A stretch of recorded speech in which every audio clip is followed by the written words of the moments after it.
hopefully changing this rubber grommet here, because it came off at the base when I was using it just then, and I said I think we have one, so might as well do it now instead of putting the old one back on when it doesn't do anything.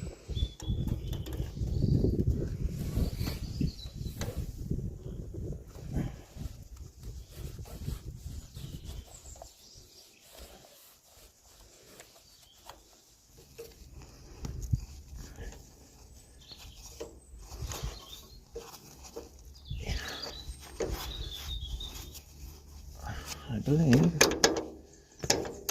that's there.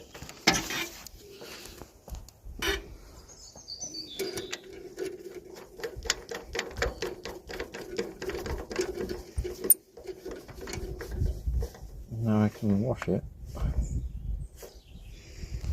without getting water in.